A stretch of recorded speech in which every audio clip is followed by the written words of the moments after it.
Hello, വളരെ സമാധാനത്തോടു കൂടി business ചെയ്യാൻ ആഗ്രഹിക്കുന്ന ഒരാളാണെങ്കിൽ നിങ്ങൾ ഈ വീഡിയോ മുഴുവനായിട്ട് കാണും. പലരും ബിസിനസ് എല്ലാം തുടങ്ങി ആത്മഹത്യയുടെ വക്ക് വരെ എത്തുന്ന ഒരുപാട് പേരുണ്ട്. പലരും ആത്മഹത്യ ചെയ്യാറുണ്ട്. ഇന്നത്തെ വീഡിയോ നിങ്ങൾ ഫുള്ളായി കാണുകയാണെങ്കിൽ ഒരുപാട് ട്രാപ്പുകളിൽ നിന്ന് നിങ്ങൾക്ക് രക്ഷപ്പെടാനായിട്ട് സാധിക്കും. ഓൾറെഡി ഒരു ബിസിനസ് ഉള്ള ആളാണെങ്കിലും ബിസിനസ്സിലേക്ക് ഇറങ്ങാൻ നിൽക്കുന്ന ആളാണെങ്കിലും വീഡിയോ ഒരുപാട് ട്രാപ്പുകളിൽ നിന്ന് നിങ്ങളെ രക്ഷിക്കും. മെയിൻ ഭാഗത്തിലേക്ക് കടക്കുന്നതിന് മുമ്പ് ഞാൻ ഒരു കഥ പറയാം. നിങ്ങൾക്ക് ഈ കഥ പെട്ടെന്ന് ഓർത്തിരിക്കാനായിട്ട് സാധിക്കും. കഥ വേറെ ഒന്നുമല്ല, ഉറുമ്പിൻ്റെ കഥയാണ്. ഉറുമ്പുകൾ എന്ന് പറഞ്ഞു കഴിഞ്ഞാൽ പല സമയത്തും മനുഷ്യരെക്കാൾ ഇൻ്റലിജൻ്റ് ആയിട്ടുള്ള ജീവികളാണ്. നമുക്കത് ചിന്തിച്ച് നോക്കിയാൽ മനസ്സിലാവും. ഈ ഉറുമ്പിൻ്റെ ഒരു പ്രത്യേകത എന്താണെന്ന് വെച്ച് കഴിഞ്ഞാൽ, അന്തരീക്ഷമൊക്കെ തെളിഞ്ഞ് വലിയ പ്രശ്നമൊന്നുമില്ല, കാലാവസ്ഥയൊക്കെ നല്ല രീതിയിൽ നിൽക്കുമ്പോൾ ഉറുമ്പ് ചെയ്യണ എന്താണെന്ന് ചോദിച്ചു കഴിഞ്ഞാൽ, അവരെ അറകളിൽ നിന്ന് ഉറുമ്പ് പുറത്തിറങ്ങി ഭക്ഷണം ശേഖരിച്ചിട്ട് കുറച്ച് ഭക്ഷണം അവർ കഴിക്കും. എന്നിട്ട് ബാക്കിയുള്ളത് അവരെ അറകളിൽ സൂക്ഷിച്ചു വെക്കും. കാരണം ഈ ഉറുമ്പിനറിയാം കാലാവസ്ഥ എല്ലാ സമയത്തും ഇതേപോലെ അല്ലായിരിക്കും. നല്ലൊരു മഴക്കാലം വരാനുണ്ട്, നല്ല കാറ്റും മഴയും ഇടിയൊക്കെ ആയിട്ട് വലിയൊരു മഴക്കാലം വരാനുണ്ട്. ആ സമയത്ത് ഞങ്ങൾക്ക് പുറത്തു പോയി ഭക്ഷണം ശേഖരിക്കാൻ സാധിക്കില്ല. അതുകൊണ്ട് അന്തരീക്ഷം നല്ല രീതിയിൽ നിൽക്കുമ്പോൾ തന്നെ ഞങ്ങൾ ഭക്ഷണം ശേഖരിക്കാൻ ഇറങ്ങും. അതിൻ്റെ ഒരു കുറച്ച് ഭാഗം ഞങ്ങൾ അറകളിൽ ഇങ്ങനെ മാറ്റി വെക്കും. കാരണം മഴക്കാല സമയത്ത് അല്ലെങ്കിൽ പട്ടിണി കിടന്ന് ഉറുമ്പുകളായിട്ടുള്ള ഞങ്ങൾ മരണപ്പെട്ടു പോകും. അപ്പം ഞങ്ങൾക്ക് ഒരു വലിയ സ്ട്രഗിൾ വരാതിരിക്കാനാണ് ഞങ്ങളിങ്ങനെ ചെയ്യുന്നത്. ഈ ഉറുമ്പുകളുടെ ഈ വിവേകം പോലും പല ബിസിനസ്സുകാർക്കും ഇല്ല, ബിസിനസ്സിലേക്ക് ഇറങ്ങാൻ നിൽക്കുന്നവർക്കും ഇല്ല. അവർ വലിയ വലിയ ട്രാപ്പുകളിൽ ചെന്ന് പെടാറുണ്ട്. ഈ സ്റ്റോറി നിങ്ങളുടെ മനസ്സിലെപ്പോഴും വേണം. ഉറുമ്പുകളുടെ ആ ഇൻ്റലിജൻ്റ് ആയിട്ടുള്ള ഒരു ജീവിയാണ് ഉറുമ്പെന്ന് പറഞ്ഞു കഴിഞ്ഞാൽ. പല കാരണങ്ങൾ കൊണ്ട് നമുക്കത് നമ്മളെക്കാൾ ഇൻ്റലിജൻ്റ് ആയിട്ടുള്ള ജീവികളാണ് ഉറുമ്പ്. ഇവിടെ ബിസിനസ്സുകാർ വരുത്തുന്ന മിസ്റ്റേക്ക്, അല്ലെങ്കിൽ ബിസിനസ്സിലേക്ക് ഇറങ്ങാൻ നിൽക്കുന്നവർ വരുത്തുന്ന മിസ്റ്റേക്ക് എന്താണെന്ന് വെച്ച് കഴിഞ്ഞാൽ, ബിസിനസ്സിലെ മണി പ്രോബ്ലം രണ്ട് രീതിയിലാണ് വന്നത്. കാശിൻ്റെ പ്രശ്നം, കാശിൻ്റെ ടൈറ്റ് നമുക്ക് രണ്ട് രീതിയിലാണ് വന്നത്. ഈ കാശിന് ഒരുപാട് ടൈറ്റ് വന്നു കഴിഞ്ഞാൽ അത് വലിയ അപകടമാണ്. രണ്ട് സെനേരിയോയിലൂടെയാണ് നമ്മൾ കടന്നു പോകുന്നത്. ഒന്നെന്ന് പറഞ്ഞു കഴിഞ്ഞാൽ, നമുക്ക് സെയിലില്ലെങ്കിൽ നമുക്ക് മണി പ്രോബ്ലം ഉണ്ടാവും, കച്ചവടം ഇല്ലെങ്കിൽ മണി പ്രോബ്ലം ഉണ്ടാവും. ഇതെല്ലാവർക്കും അറിയാവുന്നതാണ്, ആരെയും പഠിപ്പിച്ചു കൊടുക്കേണ്ട കാര്യമില്ല. നമുക്ക് എല്ലാവർക്കും അറിയാം, സെയിലില്ലെങ്കിൽ വരവില്ല, നമ്മളുടെ എക്സ്പെൻസ് ഒന്നും കവർ ചെയ്ത് പോകാനായിട്ട് സാധിക്കില്ല, ചിലപ്പോൾ ബിസിനസ് പൂട്ടേണ്ടതായിട്ട് വരും. ഇതെല്ലാവർക്കും അറിയാം. രണ്ടാമത്തെ ഒരു ട്രാപ്പ് ഉണ്ട്. ഇതാണ് പലർക്കും അറിയാത്തൊരു കാര്യം. സെയിൽ കൂടിയാലും പ്രശ്നമാണ്. ഇത് കുറച്ച് കോൺട്രഡിക്ഷനുള്ളൊരു സംഗതിയാണ്. അതായത് പലർക്കും അംഗീകരിക്കാൻ, സെയിൽ കൂടിയാലും ബിസിനസ്സിൽ അപകടമാണ്. കാരണം പലപ്പോഴും പലയിടത്തുനിന്നും നിങ്ങൾ കേട്ടേക്കുന്നത് സെയിൽ കൂടിക്കഴിഞ്ഞാൽ നല്ലതാണല്ലോ, വരുമാനം വന്നുകൊണ്ടിരിക്കുകയുള്ളൂ, അപ്പോൾ നല്ല കാര്യമുള്ളൂ. ചില സമയത്ത് സെയിൽ കൂടിയാലും അപകടമാണ്. അതെങ്ങനെയെന്ന് ഞാൻ പറഞ്ഞുതരാം. നമുക്ക് ഈ സെയിൽ കൂടുമ്പോൾ വരുന്ന ഒരു പ്രശ്നം എന്താണെന്ന് വെച്ച് കഴിഞ്ഞാൽ, ഈ ബിസിനസ്സുകാർക്ക് പറ്റുന്ന ഒരു പ്രശ്നം എന്താണെന്ന് വെച്ച് കഴിഞ്ഞാൽ, അവരുടെ ലൈഫ് സ്റ്റൈല് ഒരു സ്റ്റേജിൽ നിന്ന് വേറൊരു സ്റ്റേജിലേക്ക് പലായനം ചെയ്യാൻ തുടങ്ങും. അത് പേഴ്സണൽ ലൈഫിലും അങ്ങനെ തന്നെയാണ്, ബിസിനസ് ലൈഫിലും അങ്ങനെ തന്നെയാണ്. അതായത് സെയിലൊരു സ്പൈക്ക്, ഒരു കുത്തനൊരു കയറ്റം കാണാൻ നേരത്ത് ഇവർ ചെയ്യണ എന്താണെന്ന് വെച്ച് കഴിഞ്ഞാൽ, അനാവശ്യമായിട്ടുള്ള ഒരുപാട് എക്സ്പെൻസുകൾ വരുത്താനായിട്ട് നോക്കും. കാരണം ഈ സെയിലിങ്ങനെ പൊങ്ങണ കാണാൻ നേരത്ത് ഇതൊരു ട്രാപ്പാണ്. ഈ സെയിൽ എന്ന് പറഞ്ഞു കഴിഞ്ഞാൽ പെട്ടെന്ന് സെയിലിൽ ആ സ്പൈക്ക് ഉണ്ടല്ലോ, അതൊരു ട്രാപ്പാണ്. സെയിൽ കൂടണ നേരത്ത് നമുക്ക് വരുമാനം വരുന്നു. വരുമാനം വരാൻ നേരത്ത് നമ്മുടെ ലിവിങ് സ്റ്റാൻഡേർഡൊക്കെ ഇനി ഒന്നും മാറണ്ടേ. സാധാരണ ചെയ്യണത് എന്താണെന്ന് വെച്ച് കഴിഞ്ഞാൽ, ഒരു സ്റ്റേജിൽ നിന്ന് വേറൊരു സ്റ്റേജിലേക്കുള്ള പാലായനം ഇവിടെ വെച്ചിട്ടാണ് നടക്കുന്നത്. പേഴ്സണൽ ലൈഫിലെ കാര്യം എടുത്തു നോക്കിക്കഴിഞ്ഞാൽ, അവർ പുതിയ വാഹനം വാങ്ങാനായിട്ട് നോക്കും. അത് പലപ്പോഴും ലോണിലായിരിക്കും. ഓൾറെഡി ഒരു വാഹനം ഉണ്ടാവും, അത് വിറ്റിട്ടോ അല്ലെങ്കിൽ അതൊരു സൈഡിൽ വെച്ചിട്ട് വളരെ എക്സ്പെൻസീവ് ആയിട്ടുള്ളൊരു വാഹനം പോയി വാങ്ങിക്കും. ഉള്ള വീട് കുത്തിപ്പൊളിച്ച് അടുത്ത വീട് പണിയാനായിട്ട് നോക്കും. ഇനി ബിസിനസ്സിൻ്റെ കാര്യത്തിലേക്ക് വന്നു കഴിഞ്ഞാൽ, നിലവിലുള്ള ഓഫീസൊക്കെ മാറ്റിയിട്ട് കുറച്ചും കൂടി കൂടുതൽ സ്ക്വയർ ഫീറ്റുള്ള, കൂടുതലായിട്ട് ഫെസിലിറ്റീസ് ഉള്ള ഓഫീസിലേക്ക് മാറാനായിട്ട് തുടങ്ങും. അപ്പോൾ എന്ന് വെച്ചാൽ അഡ്വാൻസ് കൂടുതലായിരിക്കും, റെൻറ്റ് കൂടുതലായിരിക്കും. പിന്നെ അതുപോലെ തന്നെ കൂടുതൽ സ്റ്റാഫിനെ ഹയർ ചെയ്യാനായിട്ട് തുടങ്ങും. അപ്പോൾ സെയിൽ വരുന്നതോടൊപ്പം തന്നെ ഒരു ഗ്രീൻ സിഗ്നൽ നമുക്ക് കാണുകയാണ്.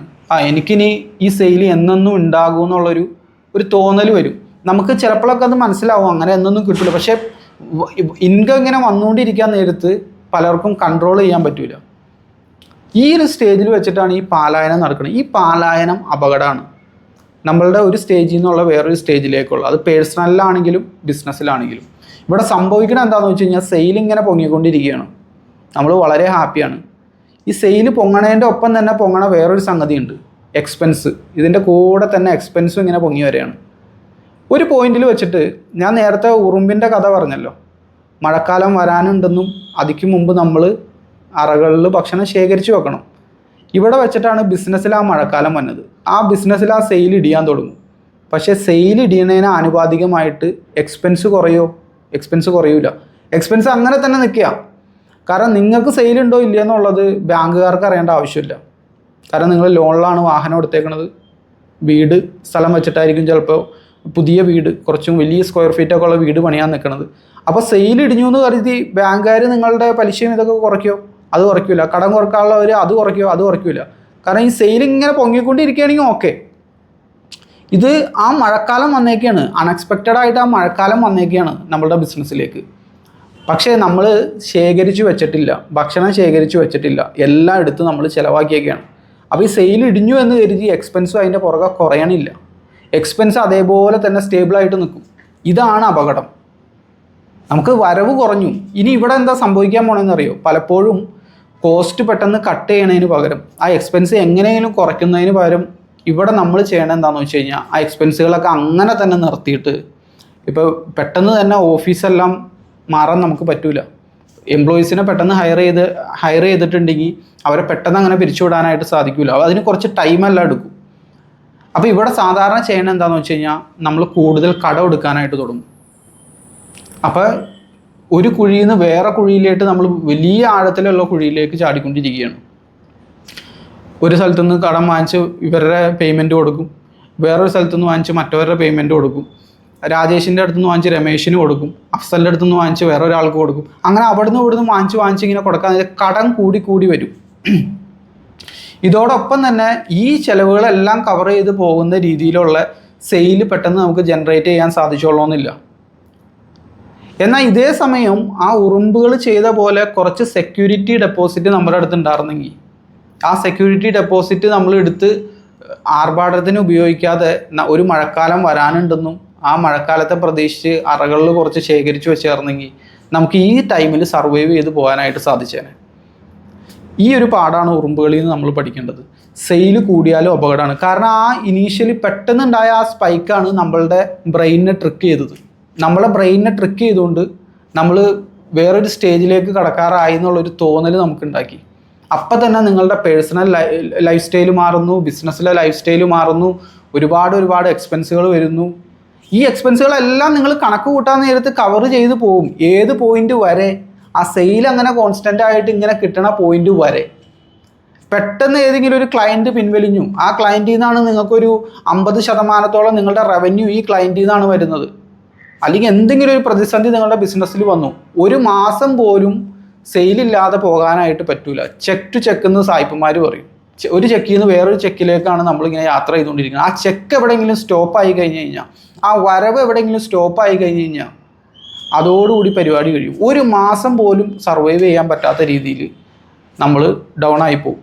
അന്ന് ആ ഓപ്പറേറ്റിംഗ് എക്സ്പെൻസിന് വേണ്ട കാശ് നിങ്ങൾ ആർഭാടത്തിന് ഉപയോഗിക്കാതെ ഉറുമ്പുകൾ ശേഖരിച്ച് വെച്ച പോലെ എവിടെയെങ്കിലും നിങ്ങൾ ശേഖരിച്ച് വെച്ചേർന്നെങ്കിൽ ഈ സെയിൽ കുത്തനെ ഇടിഞ്ഞത് എന്തെങ്കിലും കാരണം കൊണ്ടായിരിക്കാം. ആ സെയിലിനെ വീണ്ടും കയറ്റണ ഒരു ടൈം ഉണ്ടല്ലോ, ആ ടൈം വരെ നമുക്ക് സർവൈവ് ചെയ്ത് പോകാൻ സാധിച്ചേനെ. പക്ഷേ നമുക്ക് അതിനോട്ട് സാധിച്ചില്ല.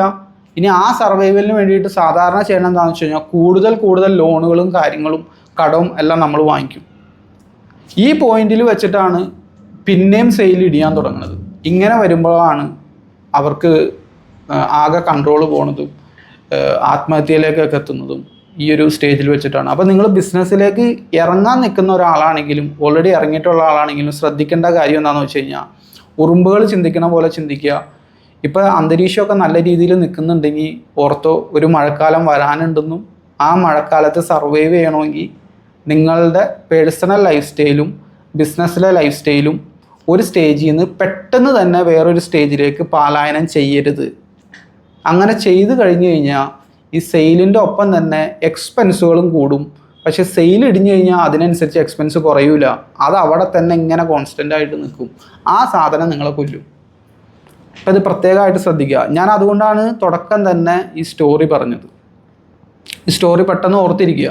കാരണം എന്ന് വെച്ചാൽ സെയിൽ വരാൻ നേരത്തെ അപ്പോൾ ഉറുമ്പിൻ്റെ ചിന്ത വന്നോളൂ, മഴക്കാലം വരാനുണ്ട്. ഇത് പലർക്കും സംഭവിക്കാം. ഇപ്പോൾ കൊറോണ സമയത്ത് തന്നെ നിങ്ങൾ എടുത്തു നോക്കിക്കഴിഞ്ഞാൽ ഒരുപാട് ബിസിനസ്സുകൾ പൂട്ടിപ്പോയി. നമ്മൾ കാര്യം ഗവൺമെൻറ്റിനെയും പലതിനെയൊക്കെ കുറ്റം പറയാനുണ്ടെങ്കിലും ഒരു പരിധി വരെയൊക്കെ അത് ശരിയാണെങ്കിലും ഒന്ന് ക്ലോസ് ആയിട്ട് എടുത്ത് പഠിച്ചു കഴിഞ്ഞ് കഴിഞ്ഞാൽ നമുക്ക് മനസ്സിലാവും. കൊറോണ ടൈമിൽ ഒരുപാട് ബിസിനസ്സുകൾ സർവൈവ് ചെയ്തല്ലോ, കുറേ ബിസിനസ് ത്രൈവും ചെയ്തു, കുറേ കൂടി വളരെയും ചെയ്തു. അപ്പോൾ ആ സർവൈവ് ചെയ്ത ബിസിനസ്സുകൾ എങ്ങനെയാണ് സർവൈവ് ചെയ്തതെന്ന് വെച്ച് കഴിഞ്ഞാൽ അവർ ഉറുമ്പുകളെ പോലെ ചിന്തിച്ചുകൊണ്ടാണ്. കാരണം അവർക്ക് ഒരു 5-6 മാസമൊക്കെ റൺ ചെയ്ത് പോകാനുള്ള സെക്യൂരിറ്റി എമൗണ്ട് അവർ കരുതി വെച്ചിട്ടുണ്ടായിരുന്നു. നിങ്ങൾക്കും നിങ്ങളുടെ ആ ഒരു ഓപ്പറേറ്റിംഗ് എക്സ്പെൻസ് ഇനി വരാനിരിക്കുന്ന ഒരു 4-5 മാസം ഒരു സെയിലില്ലേ പോലും ആ ഓപ്പറേറ്റിംഗ് എക്സ്പെൻസ് കവർ ചെയ്യാനുള്ള കാശ് നിങ്ങളുടെ അടുത്ത് വേണം. നിങ്ങളുടെ അറകളിൽ ഭക്ഷണം ഉണ്ടായിരിക്കണം, മഴക്കാലത്തിന് വേണ്ടിയിട്ടുള്ള ഭക്ഷണം ഉണ്ടായിരിക്കണം. ഇതില്ലെങ്കിലുള്ള വിഷയം എന്താണെന്ന് വെച്ച് കഴിഞ്ഞാൽ കടത്തിലേക്ക് നമ്മൾ പോകും. ഒരു കടത്തിൽ നിന്ന് വേറൊരു കടം, അതിൽ നിന്ന് ആ കടം തീർക്കാൻ മറ്റൊരു കടം എടുക്കേണ്ടതായിട്ട് വരും. ഇങ്ങനെ നമ്മുടെ കയ്യിൽ നിൽക്കാതെ വരുമ്പോഴാണ് ഈ മാനസിക സംഘർഷവും കാര്യങ്ങളും എല്ലാം വന്ന് വലിയ അപകടത്തിലേക്ക് പോയി ചാടുന്നത്. അപ്പോൾ തുടക്കം തന്നെ നിങ്ങളൊരു ബിസിനസ്സിലേക്ക് ഇറങ്ങുമ്പോൾ തന്നെ ഇത് പലപ്പോഴും പലയിടത്തുനിന്നും നിങ്ങൾ കേട്ടിട്ടുണ്ടാവില്ല. നിങ്ങൾ മറ്റ് പല ലൈസൻസുകൾ കാര്യങ്ങളൊക്കെയാണ് കേട്ടേക്കണേ. സെയിൽ വരാൻ നേരത്ത് ഓവറായിട്ട് നിങ്ങളുടെ ലൈഫ് സ്റ്റൈൽ മാറ്റാതിരിക്കുക, അങ്ങനെ കോൺസ്റ്റൻ്റ് ആയിട്ട് തന്നെ പോട്ടെ. പിന്നെ നിങ്ങളുടെ നിലവിലുള്ള സെയിലിനെ കൺട്രോൾ ചെയ്യാൻ നിലവിലുള്ള ഓഫീസും കാര്യങ്ങളും ഒക്കെ തന്നെ മതി. അത് വലിയൊരു രീതിയിലേക്ക് വളരുമ്പോൾ മാത്രമാണ് നമുക്ക് അതിനനുസരിച്ച് ഫെസിലിറ്റി കൂട്ടേണ്ട കാര്യമുള്ളൂ. പിന്നെ ഒരുപാട് പേര് വരുത്തുന്നൊരു മിസ്റ്റേക്കാണ് ഓവർ സ്റ്റാഫിങ്. അതായത് സ്റ്റാഫുകൾ ഒരുപാടായിട്ട് ഹയർ ചെയ്യുക, അതിൻ്റെ ആവശ്യമില്ല. പ്രത്യേകിച്ച് ഓപ്പറേഷൻ്റെ സൈഡിൽ. സെയിലിൻ്റെ സൈഡിലാണെങ്കിൽ അത് നമുക്ക് സെയിൽ കൊണ്ടുവരും. ഓപ്പറേഷൻ്റെ സൈഡിൽ ഒരുപാട് പേരെ ഹയർ ചെയ്യും. സെയിലിൻ്റെ സൈഡിൽ വലിയ കാര്യമായിട്ട് ഹയറിംഗ് ഒന്നും നടക്കില്ല. അപ്പോൾ എന്താണെന്ന് വെച്ച് കഴിഞ്ഞാൽ ഇവിടെ ഒരു സൈഡിൽ നല്ല രീതിയിൽ സ്റ്റാഫുകളുണ്ട്, പക്ഷേ ഇവർക്ക് കൊടുക്കാൻ പണിയൊന്നുമില്ല. ഇവർക്ക് പണി കിട്ടണമെങ്കിൽ സെയിൽ വന്നല്ലോ, സെയിൽ ഉണ്ടായാലാണ് ഇവർക്ക് പണി കൊടുക്കാൻ പറ്റുള്ളൂ. അവർ വെറുതെ ഇരിക്കുകയാണ് ഒരു സൈഡിൽ. എന്നാൽ സെയിലിൻ്റെ സൈഡിലാണെങ്കിൽ ഒരുപാട് പേര് കിടന്ന് കഷ്ടപ്പെടണമുണ്ട്, അവർക്കൊട്ട് സെയിൽ ജനറേറ്റ് ചെയ്യാനും പറ്റില്ല. കൂടുതൽ സ്റ്റാഫ് വേണ്ടത് ചിലപ്പോൾ സെയിലിൻ്റെ സൈഡിലായിരിക്കും. അവിടെ ഹയർ ചെയ്യാനായിട്ട് നോക്കാം, ഇവിടെ അല്ല. അത് കൂടുതൽ ഭാരം നിങ്ങളുടെ ബിസിനസ്സിന് ഉണ്ടാക്കും. അപ്പോൾ ഈ വീഡിയോ ബിസിനസ്സിലേക്ക് ഇറങ്ങാൻ നിൽക്കുന്ന നിങ്ങളുടെ സുഹൃത്തുക്കൾക്കും അതേപോലെ തന്നെ ഓൾറെഡി ചെറിയ ബിസിനസ് എന്തെങ്കിലുമൊക്കെ നടത്തുന്ന സുഹൃത്തുക്കൾക്കും അയച്ചു കൊടുക്കുക. അവർക്കിത് ഉപകാരപ്പെടട്ടെ. വലിയ അപകടത്തിൽ നിന്ന് അവരത് തടയും. അവർക്ക് ഈ ഒരു ചിന്തയുണ്ടെങ്കിൽ വലിയ അപകടത്തിൽ പോയി ചാടണമെന്ന് തടയും. കാരണം ഒരു കാര്യം ഞാൻ പറയാം, ഈ പരാജയപ്പെട്ട ബിസിനസ്സുകളെല്ലാം തന്നെ ആ ബിസിനസ് ഓണേഴ്സിനൊന്നും ഇത് അറിയാത്തത് കൊണ്ടല്ല. വലിയ ബിസിനസ് സ്കൂളുകളിലെല്ലാം പഠിച്ചിറങ്ങിയ ആളുകളാണ് ഇങ്ങനെ പരാജയപ്പെടുന്നത്. എന്തുകൊണ്ടാണെന്ന് വെച്ച് കഴിഞ്ഞാൽ ഇത് നമ്മുടെ എന്താ പറയുക, അറിവായിട്ട് ബന്ധമുണ്ടെങ്കിലും അറിവുണ്ടെങ്കിലും ചില സമയത്ത് നമ്മുടെ ഇമോഷൻസ് നമുക്ക് കൺട്രോൾ ചെയ്യാൻ പറ്റില്ല. പെട്ടെന്ന് കാശ് വരാൻ നേരത്ത് അതുകൊണ്ട് എന്തെങ്കിലുമൊക്കെ ചെയ്തില്ലെങ്കിൽ, ആരെങ്കിലുമൊക്കെ ഇതൊന്ന് കാണിച്ചില്ലെങ്കിൽ ഒരു മോശമല്ലേ എന്നുള്ള ചിന്തയൊക്കെ വരും. അപ്പോഴാണ് ആർഭാടത്തിലേക്ക് പോകുന്നത്, അനാവശ്യ ചിലവുകളിലേക്ക് പോകുന്നത്. ഇത് ഇവർക്ക് അറിയാഞ്ഞിട്ടല്ല, അവർക്ക് അറിയാം ഇത് അപകടമാണെന്ന് അറിയാം, പക്ഷെ എന്നാലും ഇമോഷൻ ആ ടൈമിൽ കൺട്രോൾ ചെയ്യാൻ പറ്റില്ല. അപ്പോൾ അത് പ്രത്യേകമായിട്ട് ശ്രദ്ധിക്കുക. അതുകൊണ്ടാണ് വീഡിയോയുടെ തുടക്കത്തിൽ പറഞ്ഞത്, ഉറുമ്പുകൾ ചില സമയത്ത് മനുഷ്യരെക്കാൾ കുറച്ചും കൂടി വിവേകമുള്ള ജീവികളാണ്. അവരിൽ നിന്നും ചിലതൊക്കെ പഠിക്കാനുണ്ട്. ഇതുപോലുള്ള ബിസിനസ് വിശേഷങ്ങളൊക്കെ ആയിട്ട് വീണ്ടും കാണാം. എൻ്റെ വാട്സപ്പ് ഗ്രൂപ്പിൽ അംഗമാവാൻ താല്പര്യമുള്ളവർക്ക് താഴെ ലിങ്ക് കൊടുത്തിട്ടുണ്ട്, ഗ്രൂപ്പിൽ അംഗമാവാം. അതിൽ ക്ലാസ്സുകളും കാര്യങ്ങളെല്ലാം വരും. Thank you for watching.